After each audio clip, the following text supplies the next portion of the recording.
Dear aspirants, welcome back to the SPA clerk daily video series. आज के इस video में हम इंग्लिश का फोर्थ लेक्चर जो कि स्पोर्टिंग एरर्स का कंटिन्यू करेंगे। ऑलरेडी हम 3 लेक्चर स्पोर्टिंग एरर्स पे 30 क्वेश्चंस के साथ कर चुके हैं। आज के इस वीडियो में हम लोग 10 मोर क्वेश्चंस करेंगे और टोटल टारगेट हमारा जो है वो स्पोर्टिंग एरर्स के 50 क्वेश्चंस कंप्लीट करने का है। Thereafter will begin with the next topic. Okay, तो चलिए शुरुआत करते हैं स्पोर्ट द एरर्स में क्वेश्चन नंबर 31 से। As I told you earlier, हम ऑलरेडी 3 वीडियो स्पोर्टिंग एरर्स पे कर चुके हैं, जिसमें क्वेश्चन नंबर 1 से लेकर क्वेश्चन नंबर 30 10 क्वेश्चंस पर वीडियो हम डिस्कस ऑलरेडी कर चुके हैं।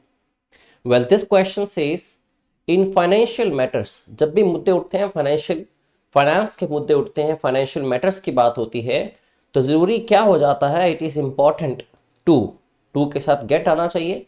गेट के बाद डिसइंटरेस्टेड जो कि पास्ट पार्टिसिपल है। मैंने एक दफा आपको बताया था पिछले स्पोर्टिंग एरर्स के क्वेश्चंस में, अगर आपको गेट के बाद देखो या तो एक एडजेक्टिव मिलता है, अगर आपको लगता है कि गेट के बाद एक वर्ब यूज की गई है तो उस वर्ब को थर्ड फॉर्म में कन्वर्ट करना या उसका थर्ड फॉर्म में होना बहुत इंपॉर्टेंट है। ठीक है, इवेंचुअली ये बनता पास्ट पार्टिसिपल ही है और पास्ट पार्टिसिपल वर्ब की थर्ड फॉर्म से ही बना करते हैं। ठीक है, तो गेट के बाद इंटरेस्टेड लिखा है और टू के साथ वर्ब की फर्स्ट फॉर्म लगी है। बाकी सेंटेंस फिर से दोबारा पढ़ते हैं। तो in financial matters it is important to get disinterested advice. अब यहां पे दोस्तों डिसइंटरेस्टेड का मतलब क्या है? अगर हम बात करते हैं वर्ड इंटरेस्टेड की, काफी लोगों से जब मैं पूछता हूं कि इंटरेस्टेड का एंटोनिम क्या होगा, तो 2 ऑप्शंस बनती हैं आपके पास। एक तो बनता है अनइंटरेस्टेड, दूसरा बनता है डिसइंटरेस्टेड। तो स्टूडेंट्स अक्सर कंफ्यूज रहते हैं कि इसका एंटोनिम अनइंटरेस्टेड होगा या डिसइंटरेस्टेड। तो इवेंचुअली इसका करेक्ट आंसर अनइंटरेस्टेड होगा, विच मींस नॉट इंटरेस्टेड। जिसमें चीज में हमारा इंटरेस्ट नहीं होता उसमें हम नॉट इंटरेस्टेड होते हैं, जिसको हम कहते हैं रिलक्टेंट भी। ठीक है, जिसमें हमारी डिजायर नहीं होती, वी आर अनडिजायरस। डिसइंटरेस्टेड वर्ड का बिल्कुल ही डिफरेंट मीनिंग है। डिसइंटरेस्टेड वो पर्सन होता है जो बिल्कुल ही अनबायस्ड हो, ठीक है, या फिर इम्पार्शियल हो, जो बिल्कुल भी किस तरह की पार्शियलिटी ना करे। एक ऐसी चीज, एक ऐसा ओपिनियन या एक ऐसा पर्सन, उसको कहते हैं डिसइंटरेस्टेड। तो इस वर्ड का इंटरेस्ट वर्ड से, जिसमें हमारी बात होती है विलिंगनेस या रुचि की, ठीक है, उससे कोई रिलेशन नहीं है। तो सेंटेंस का मीनिंग क्या बनता है कि फाइनेंशियल मैटर्स में जरूरी है कि हम लोग एक डिसइंटरेस्टेड एडवाइस लें या फिर बिल्कुल ही ना लें। मतलब या तो एक इम्पार्शियल से एडवाइस हो, अनबायस्ड एडवाइस हो, ठीक है, जिसमें ये ना हो कि हम एक तरफा सोच रहे हैं, हम ओवरऑल सारी चीजों को कंसिडर करें विदाउट एनी पार्शियलिटी। तो या तो हम डिसइंटरेस्टेड एडवाइस लें किसी से या फिर कोई एडवाइस ना लें। तो सेंटेंस में कोई भी स्पोर्टिंग एरर की अगर बात करें, कोई भी क्वेश्चन, कोई भी पार्ट ऐसा नहीं है पूरे सेंटेंस का जिसमें कोई भी मिस्टेक है, इसलिए आप चूज करेंगे नो एरर पार्ट ई। आपको मेजरली इन क्वेश्चंस में ये देखना होता है कि हर एक वर्ड अपने जो पार्ट्स ऑफ स्पीच हमने यूज किए हैं वो करेक्ट मैनर में यूज हुए हैं कि नहीं, सेंटेंस का स्ट्रक्चर ठीक है या नहीं, टेंसेस कैसे यूज हुए हैं, इन सबको देखते हुए आप एरर स्पॉट करने की कोशिश करते हैं। कॉन्टेक्चुअल या ग्रामेटिकल मिस्टेक के क्वेश्चंस अक्सर आपसे पूछे जाते हैं। Well, question number 32, among the many challenges. अब आप हमेशा ध्यान रखा कीजिए, जब भी अमंग वर्ड यूज हो या बिटवीन यूज हो, तो ये इंश्योर कर ले कि बिटवीन आपको पता है कि 2 के लिए यूज होता है, अमंग मोर देन 2 के लिए यूज होता है। तो यहां मैनी चैलेंजेस लिखे हैं तो बिल्कुल ठीक है अमंग का usage, right. Among the many challenges facing the country in the next decade are poverty and unemployment. तो बहुत सारे चैलेंजेस में से जो चैलेंजेस फेस किए जा रहे हैं कंट्री के द्वारा नेक्स्ट डेकेड में, वो पॉवर्टी है और दूसरा अनएम्प्लॉयमेंट है। अब दोस्तों यहां पे लिखा गया चैलेंजेस फेसिंग द कंट्री। आपको भी पता है ये चीज कि चैलेंजेस जो हैं, चैलेंजेस फेस नहीं करेंगे कंट्री को, जबकि उल्टा होना चाहिए, कंट्री फेस करती है चैलेंजेस को। तो अगर हमें इस पैटर्न को उल्टा करना हो तो आपको बड़ा एक क्लियर आइडिया है कि हम एक्टिव वॉइस लगाओ तो उसको पैसिव कर देते हैं या पैसिव लगाओ उसको एक्टिव कर देते हैं, राइट। तो चैलेंजेस फेस नहीं कर रहे कंट्री को, चैलेंजेस को फेस किया जा रहा है कंट्री के द्वारा, ठीक है। तो हम यहाँ पे फेसिंग जो एक्टिव वॉइस का एक एक्सप्रेशन है उसकी जगह यूज करेंगे पैसिव वॉइस का expression, challenges being faced by the country. तो among the many challenges being faced by the country, challenges being faced by the country, उनमें से बहुत सारे चैलेंजेस में से इन द नेक्स्ट 2 डेकेड्स कौन से हैं, इन द नेक्स्ट डेकेड कौन से हैं, आर पॉवर्टी एंड अनएम्प्लॉयमेंट। तो बीइंग फेस्ड आएगा पैसिव वॉइस, ना कि एक्टिव वॉइस फेसिंग। ये आप भी समझते हैं, जैसे कि प्रॉब्लम्स को हम फेस करते हैं, प्रॉब्लम्स हमें फेस नहीं करती। अगर मैं लिख दूं प्रॉब्लम्स आर फेसिंग अस, तो ये सेंटेंस इनअप्रोप्रिएट हो जाएगा। तो इसको करेक्ट करने के लिए करना क्या होगा, आपको पैसिव वॉइस का यूज करना होगा। अगर या फिर आप इसको एक्टिव बना दे तो ऐसा हो जाएगा, वी आर फेसिंग प्रॉब्लम्स या फिर चैलेंजेस। या तो ऐसा लिखा होना चाहिए कि हम लोग चैलेंजेस या प्रॉब्लम्स फेस कर रहे हैं, या फिर इसी को आप पैसिव वॉइस में कन्वर्ट कर दो, problems are being faced by us, तभी जाके सेंटेंस करेक्ट हो पाएगा। इसीलिए यहां पे हमने सेम चीज करी, एक्टिव वॉइस लगा हुआ था, चैलेंजेस को सब्जेक्ट बनाया गया, ठीक है, तो पैसिव वॉइस लगाना इंपॉर्टेंट था। तो इस तरह से सेंटेंस एररलेस हो जाएगा, आंसर आ जाएगा option b. Okay, next is he was aware of. एक चीज का ध्यान रखना है, अवेयर के साथ हमेशा ऑफ आता है। ऐसे ही अगर वर्ड गिवन है, देखिए अनअवेयर, अनअवेयर के साथ भी प्रेपोजिशन ऑफ आती है। अगर एक वर्ब गिवन है बिवेयर, बिवेयर के साथ भी ऑफ आता है, ठीक है, इस चीजों का आपको ध्यान रखना है और ये बिल्कुल करेक्ट यूज की गई है। वॉज लगने से आइडिया होता है कि टेंस पास्ट का है। ही was aware of the belief, belief जिसको आप राइट बोल सकते हैं, RITE, या इसको कोई नोशन बोल सकते हैं जो लोग फॉलो करते आ रहे होते हैं, एक विश्वास। मैं इसको अंधविश्वास नहीं कहूंगा क्योंकि अंधविश्वास के लिए स्पेसिफिक वर्ड होता है सुपरस्टिशन, ठीक है। बिलीफ किसी का भी हो सकता है, बिलीफ सिस्टम कितना बड़ा होता है किसी का, चाहे वो पॉजिटिव हो सकता है चाहे नेगेटिव। तो belief is basically a neutral word. अगर आप अंधविश्वास की बात करें तो एक नेगेटिव वर्ड होता है जिसको सुपरस्टिशन कहते हैं हम लोग, ठीक है।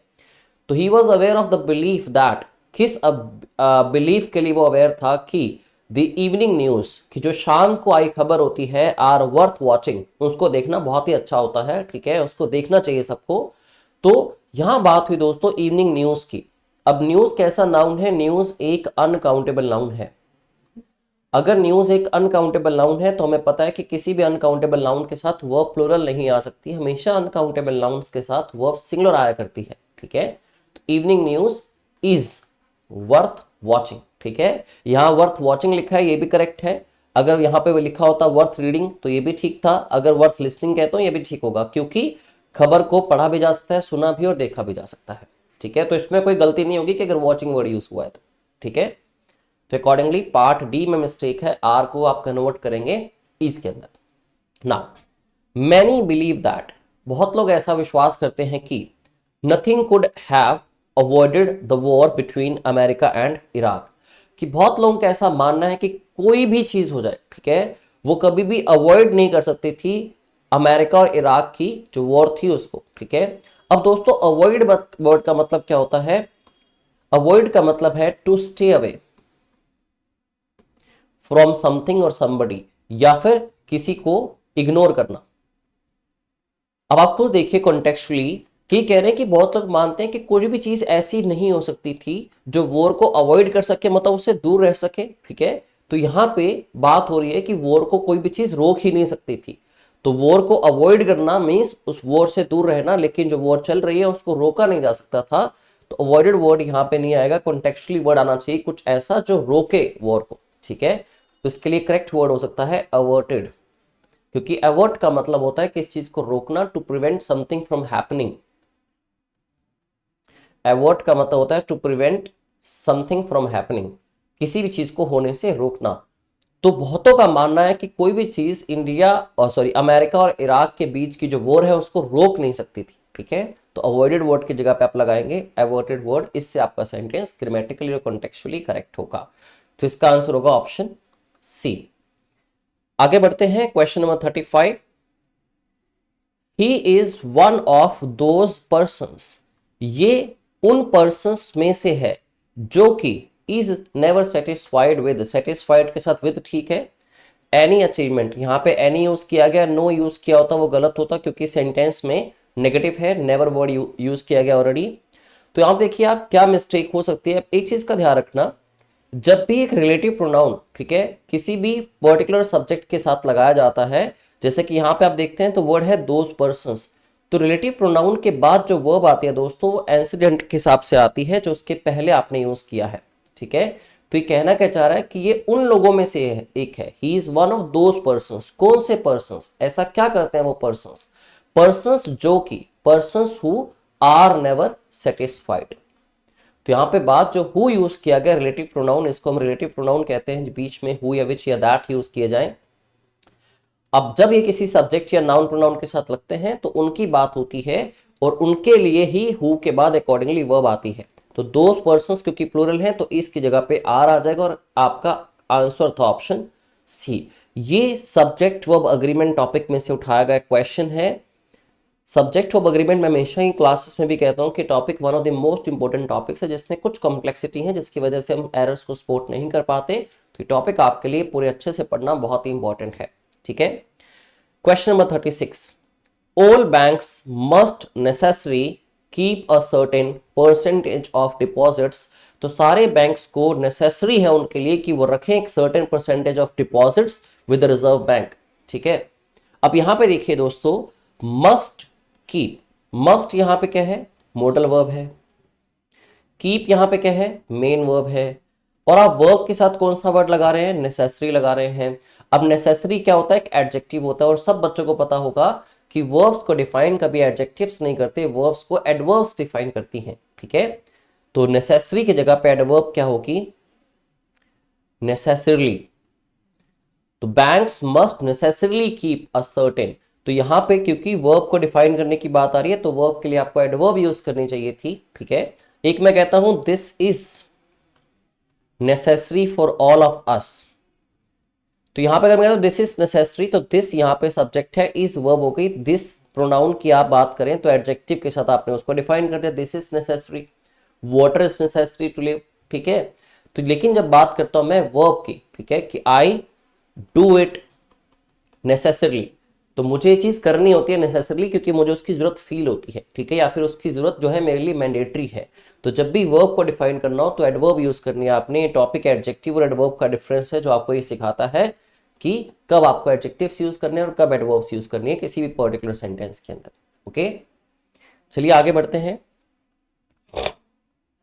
Question number 37, students will be the worst affected. अब देखो यहां तो वैसे आपको एक आइडिया मिलता है कि आर्टिकल द यूज किया है और वर्स यूज किया है जो कि बैड की कंपैरेटिव डिग्री है। एडजेक्टिव बैड होता है, उसकी कंपैरेटिव होती है वर्स और सुपरलेटिव होती है वर्स्ट।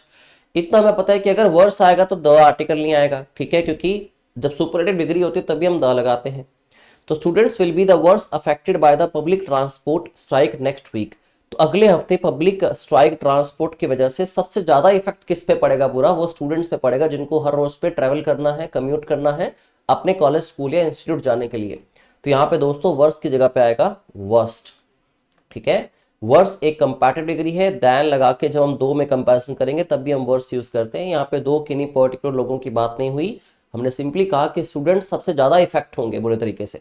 ठीक है, तो यहाँ पे एडजेक्टिव की कंपैरेटिव डिग्री की जगह सुपरलेटिव डिग्री आनी चाहिए जो कि बैड के लिए होती है वर्स्ट। ओके, तो आंसर आ जाएगा ऑप्शन बी। ये भी एडजेक्टिव टॉपिक्स में से उठाया गया क्वेश्चन है। वेल नेक्स्ट करते हैं, our company has the ambitious goal. देखो यहाँ पे आर्टिकल द लगाया, दैट मीन्स कोई ना कहीं गोल को स्पेसिफाई किया होगा तब भी आप द लगा सकते हो। अगर मैं गोल को स्पेसिफाई नहीं करता तो मैं सिंपली कहूंगा company has an ambitious goal. ठीक है, तो our company has, company singular है उस हिसाब से हैज वर्ब ठीक है। Has what, the ambitious goal. Ambitious goal किस चीज का, ऑफ एलिमिनेटिंग पॉवर्टी। अब ऑफ लगा है तो ऑफ के साथ आपको जेरेंड यूज करना है, वर्ब की आईएनजी फॉर्म यूज करनी है, ऑफ एलिमिनेटिंग पॉवर्टी। तो हमारी कंपनी का एक एम्बिशियस गोल क्या है, पॉवर्टी को एलिमिनेट करना फॉर 10 ईयर्स। तो 10 साल के लिए पॉवर्टी को एलिमिनेट करना, कोई स्पेसिफिक पीरियड के लिए पॉवर्टी को एलिमिनेट कर देना, उसके बाद मतलब कंपनी क्या करेगी, वापस पॉवर्टी को लेके आएगी। तो यहाँ पर्टिकुलरली बात हो रही कंपनी का गोल है इतने टाइम के अंदर अंदर हम ये चीज अचीव कर लेंगे। ठीक है, तो यहाँ पे 4 की जगह पे क्या आना चाहिए था, विद इन 10 ईयर्स। जब आप कहते हैं ना कि I am planning to achieve this goal, कितने टाइम में कर लेंगे, within 7 days, within 7 weeks, within 10 years, within 5 months. ठीक है, कितने महीने के अंदर उसको आप अचीव कर लेंगे। तो कंपनी का गोल है पॉवर्टी को एलिमिनेट कर देना with in the next 10 years या विद इन 10 ईयर्स। तो प्रेपोजिशन का करेक्ट यूजेज आपको यहाँ पे चाहिए था, ऑप्शन डी क्वेश्चन आया प्रेपोजिशंस में से। ठीक है, 4 की जगह पे विद इन आएगा।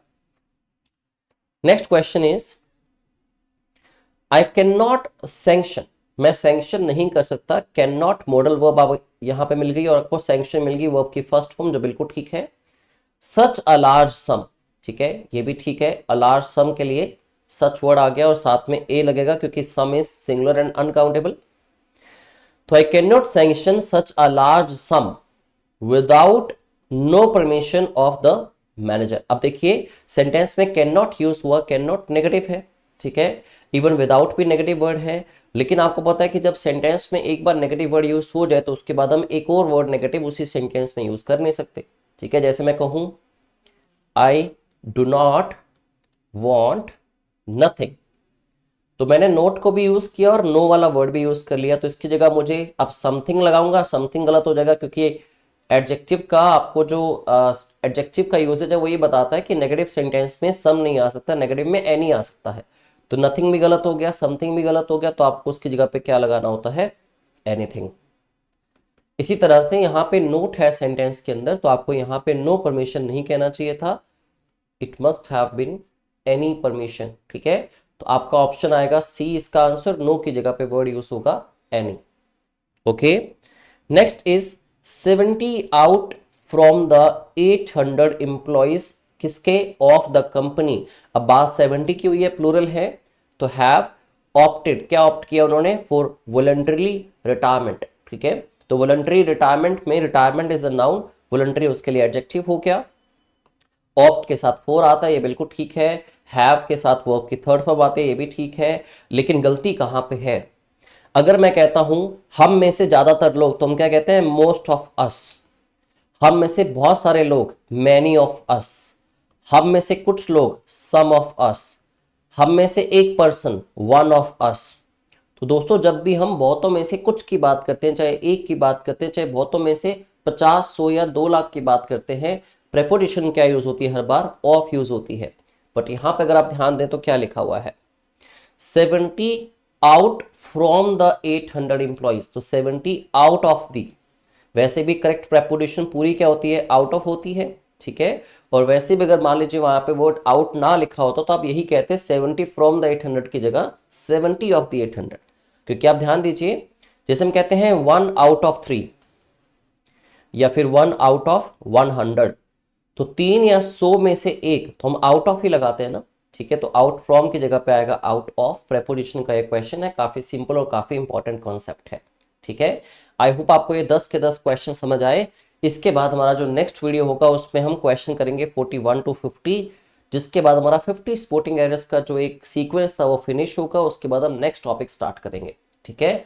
अगर आपको लगता है कि आप किसी पर्टिकुलर टॉपिक में वीक हैं, किसी पर्टिकुलर टाइप ऑफ क्वेश्चंस में वीक हैं, तो आप कमेंट बॉक्स में मुझे बता सकते हैं कि किस टाइप ऑफ क्वेश्चंस में आप वीक हैं और आपको लगता है कि वैसा वीडियो हम लोग बनाएं आपके लिए, स्पेशली इंग्लिश का अगर आप बताना चाहें तो मैं नेक्स्ट टॉपिक वही स्टार्ट करूंगा।